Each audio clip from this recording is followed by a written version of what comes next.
All right, this is lesson 7-5, last one of the semester. Woohoo! We're talking more about quadrilaterals today, but this time we're going to be putting them in the coordinate plane, the XY plane. So we need to pay attention to some properties of these special kinds of quadrilaterals that we weren't paying so much attention to before. And that is, in particular, the fact that there are all kinds of parallel lines in many of these special quadrilaterals. In particular, these four on the left, the parallelogram, the rhombus, the rectangle, the square, they all have every pair of opposite sides is parallel. These opposite sides in the parallelogram are parallel. These opposite sides are parallel. In the rhombus, these are parallel. Those are parallel. Same with the rectangle and the square. Both pairs of opposite sides are parallel. This is particularly important to us in order to accomplish the problems that are set out for us to solve today. It's also true that opposite sides are congruent in all of these special kinds of quadrilaterals. Both pairs of opposite sides are congruent to each other. Okay, now in the isosceles trapezoid, we have one pair of parallel sides only. That's what defines a trapezoid, only one pair of parallel sides. And then the other pair of sides, the pair that's not parallel to each other, they got to be not parallel, first off, but they do have to be congruent if we're going to have an isosceles trapezoid. Okay, so we got one pair of parallel sides and the other pair is not parallel but congruent. And then in the kite is really unusual in that there are no parallel sides in the kite. We do have two pairs of congruent sides, but the congruent sides are next to each other, or the word I'm using here is adjacent, which is just a fancy word for being next to. So in other words, this side is congruent to the next side, the one that is next to it, not the side that is across from it. And that's how we get a kite, right? So here are kinds of problems that we're going to work through today. We've got 6 of them to do. And the homework then has 2 pages of problems like these, and then 2 pages of problems going back to the kinds of problems you were asked much earlier this semester, going way back to September. I'm sure you're going to remember a lot of it, but some of it you might have to look up. Anyway, let's get started on the example problems for the notes today. So this first problem says, find the coordinates of a fourth point D that would form a square with points A, B, and C. So in other words, I've got 3 corners of the square, or 3 vertices of the square already set out, and we want to find where is the 4th one. Now, you might be able visually to have a pretty good idea as to roughly where point D needs to be. There's only one place that it can be, but we want to find it exactly. Okay, we don't want to just take a stab at where it is. We want to find it exactly. And to do that, we're going to rely again on the parallel nature of the opposite sides of a square. Okay, and recall what we know about slopes of parallel lines. We learned 2 things about slopes of special kinds of lines at the beginning of the year: parallel and perpendicular. When the lines are parallel, they're running in the same direction. They have the same slope. Slopes are equal. When lines are perpendicular to each other, forming a right angle, as some sides do in these quadrilaterals, we have right angles and squares and rectangles. When the lines are perpendicular, then the slopes are not equal to each other. They can't be equal to each other. The lines are running in completely different directions. Rather, the slopes are opposite reciprocals of each other.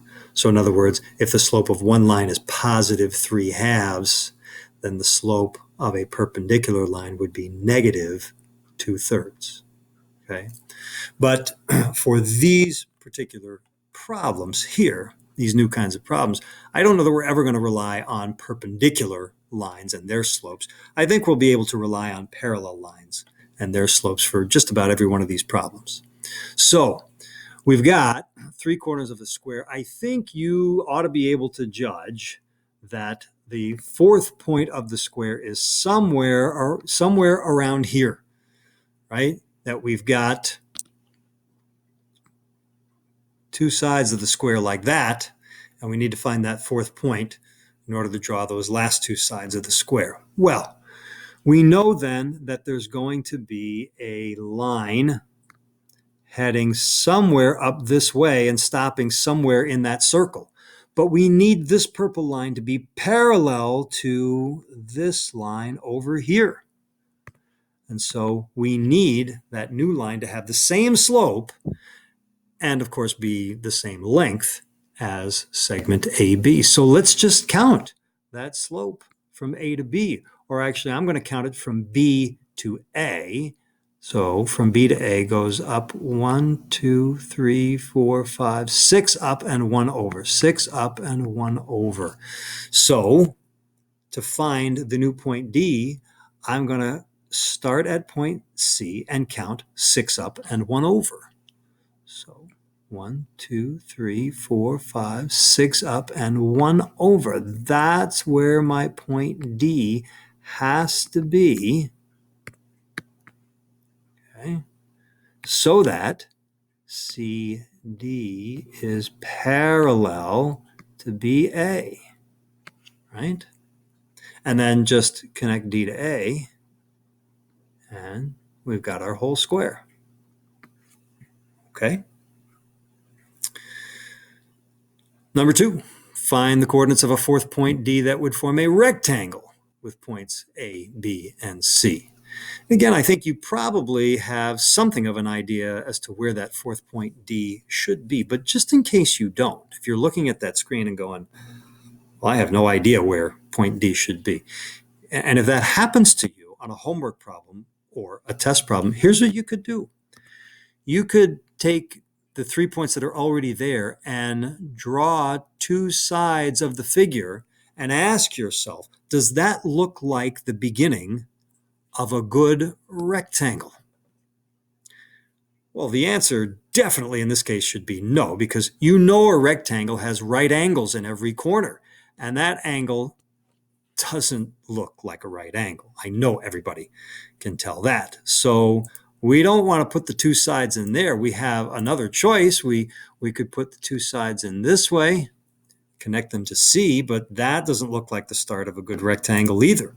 So we drew 2 sides from B, that didn't work. We drew 2 sides from C, that didn't work. Now we can draw 2 sides from A, that looks much better, much like the start of a rectangle. Angle A looks like a right angle. Okay, so now we know roughly where point D has to end up, somewhere in here. And again, we're going to use slopes. Okay, so from A to B is up 1 over 3, up 1 over 3. So from point C, we're going to go up 1 and over 1, 2, 3. And there's point D. And then if we connect B to D and C to D, then we've got a nice looking rectangle there. Wouldn't you agree? Okay. Well, it's a lot more of the same, but don't bail out on me here, because number 4 has something a little unusual, and number 5 might be particularly difficult. All right. Let's see. Number 3, we're looking for a rhombus. Now, if you don't remember what a rhombus looks like, you can always refer to your notes. Of course, you can do this during your homework and even on the test too. Here's a rhombus. A rhombus looks like a diamond is how a lot of people like to describe it. Now, these rhombus diamonds can be tall and skinny like this one, or they can be wide and short like that one. Okay. But as with all of these figures on the left here, they have opposite sides are all parallel and opposite sides are always congruent also. And in the case of the rhombus, all 4 sides are congruent. Kind of like a square, but without the right angles. Okay, so a rhombus is like a diamond, 4 congruent sides.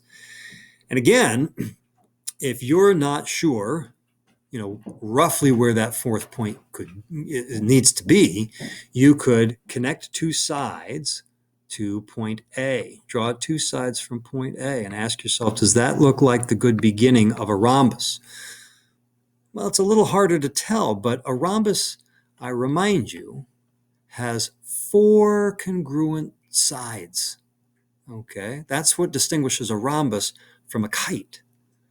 Right? It's got four congruent sides to it. And so I think it's not too hard to tell that this is not the good beginning of a rhombus, because these two green segments I drew, can't you tell that AB is a little bit longer than AC?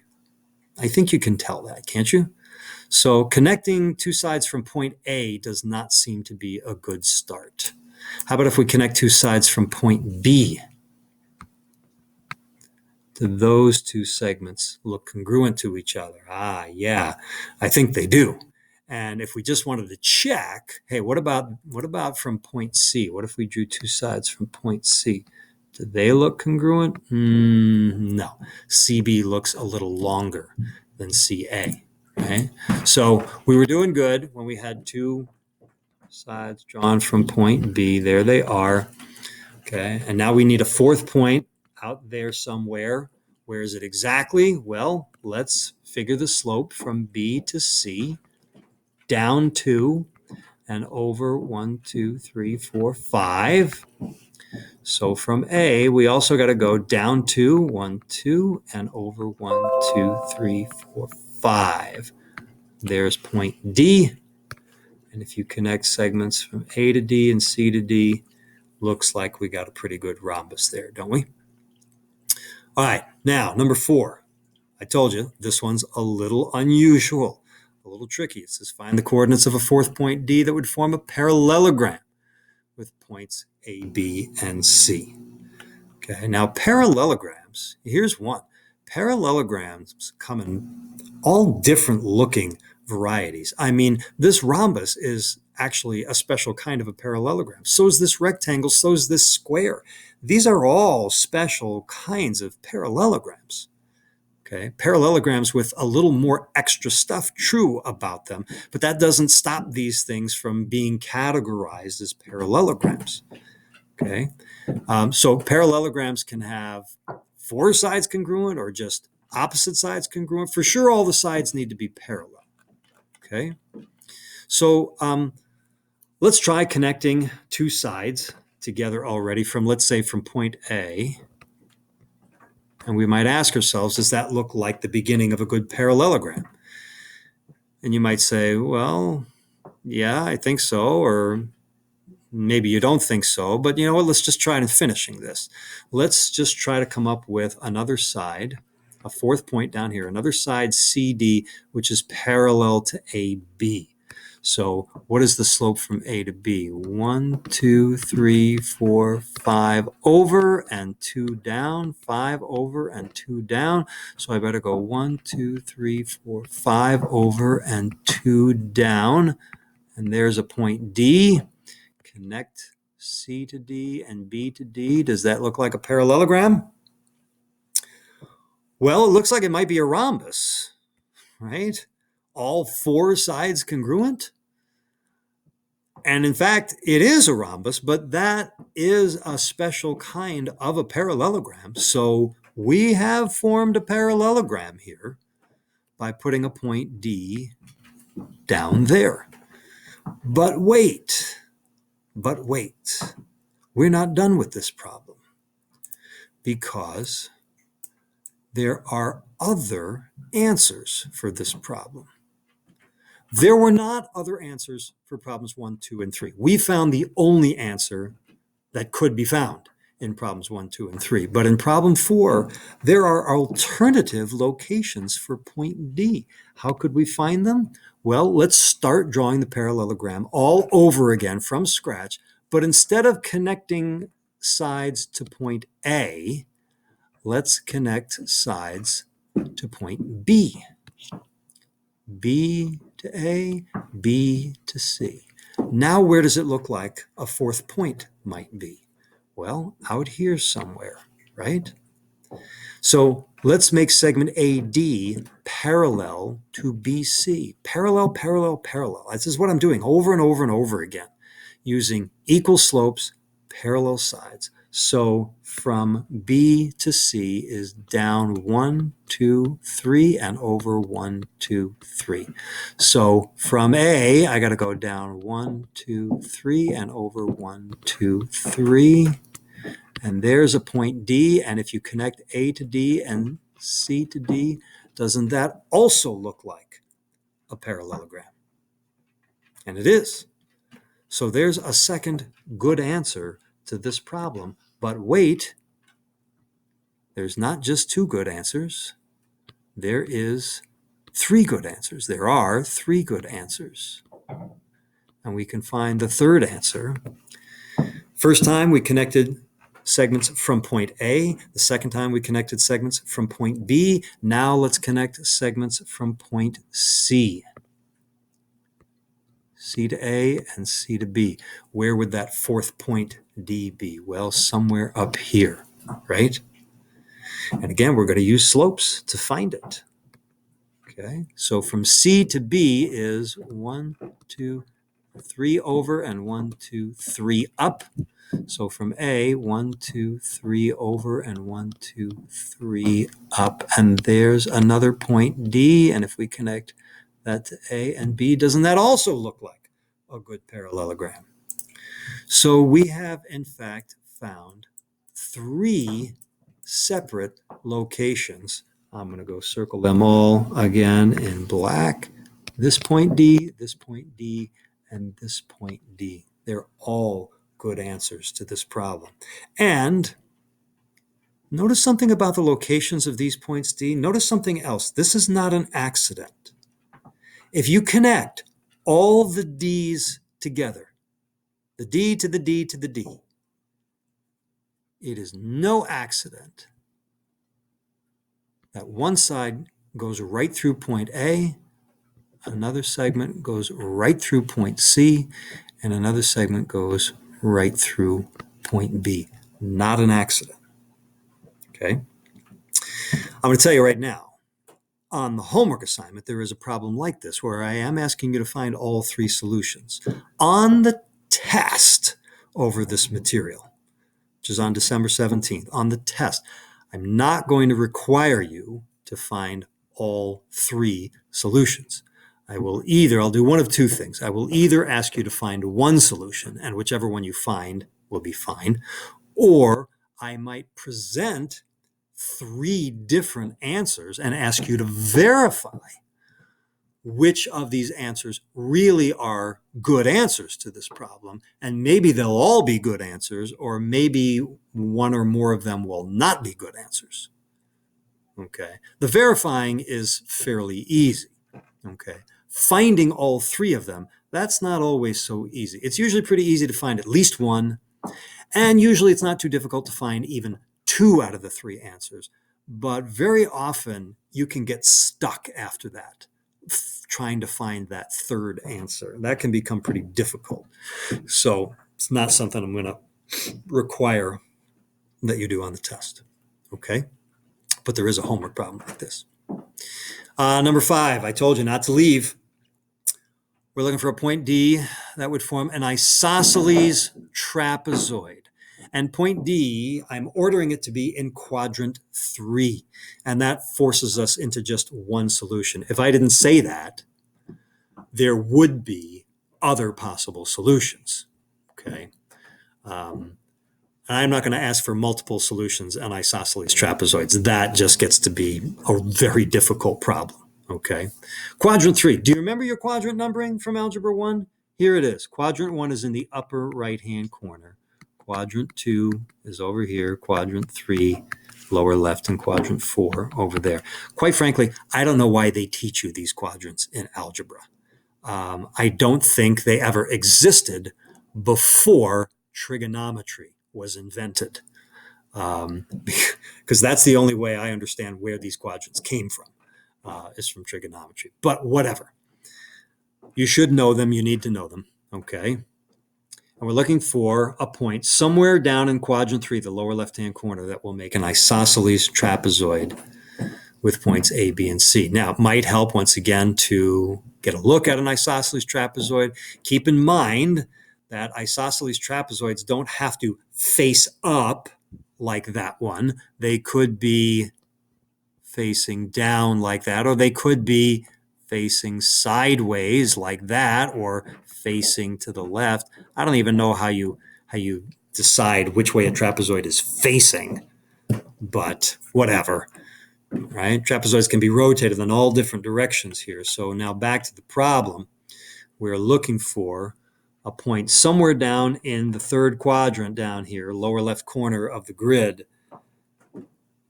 so that when we connect it up with A, B, and C, we're going to get an isosceles trapezoid.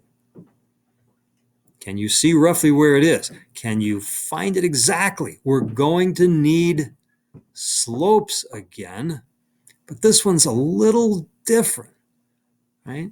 So it looks to me like something like that, okay? And it looks like maybe that fourth point should be right about there, but how do I check and see if I did a good job, or how do I just find that point, right? If I connect those two sides and I say, well, that other point is going to be somewhere around there, how do I find it? Okay, so here's what I'm going to do. I'm going to realize that although AB and CD are going to be parallel, CD is going to be a horizontal line, that's not really going to help me find point D precisely. What's going to help me find point D precisely is making this segment here in that direction be the same slope as this segment here, but just in the opposite direction. I'll show you what I mean. From B to C is down 1, 2, 3, 4, and 1, 2, 3 to the left. Down 4 and 3 to the left. So to find point D from point A, I'm going to go down 1, 2, 3, 4, and 1, 2, 3 to the right. That forces BC and AD to be congruent to each other, right? Which they have to be if this is going to be an isosceles trapezoid. Okay. And then finally, number 6, a fourth point that would make a kite with A, B, C, and D. Well, from A, 1, 2 units over, 3 units down to find point B. If we go 1, 2 units to the right and 3 units down, there's your point D, and there's your kite. Keep in mind, kites don't have to point up. Once again, kites could be sort of this direction. They could be like that. So just be on your toes when you're doing the homework problems, okay? That all of these special types of figures, they could be rotated in lots of different directions, okay? But that's it. There's your examples. Like I said, 2 pages of homework problems just like those. And then starting with problem number 9, this goes all the way back to earlier in the year. If you're looking for example problems like these, you want to go to quiz 2-3. Was the last time we took a quiz on this material. Quiz 2-3. Go look that up. Look up the things you got right. Look up the things you got wrong. And then assignments leading up to 2-3. I don't know off the top of my head exactly which ones, but certainly there's bound to be a 2-1, a 2-2, a 2-3. I'm sure those would all be worth looking at. And maybe even some of the lessons from Unit 1, some of the later units lessons from Unit 1. I don't know. But I'll make sure that you all know exactly what to expect for the test. But this is the last lesson here, okay? And all of these problems here, it's old stuff. Oh, remember problems like that? Where you got to find the midpoint between a couple of points on this grid here. You should set up a coordinate system for it. Make point A here 0, 0, right? Make point A 0, 0, and then using all of these lengths here, come up with coordinate values for all of these other points and use your midpoint formula to do the work of this problem. Ooh, do you remember the midpoint formula? Might need to look that up, either in some of those old lessons or just Google it. Okay. This problem is going to require a knowledge of midpoints, or maybe the midpoint formula could help you on this one also. It can. Okay. All right. That's it. We'll see you in class.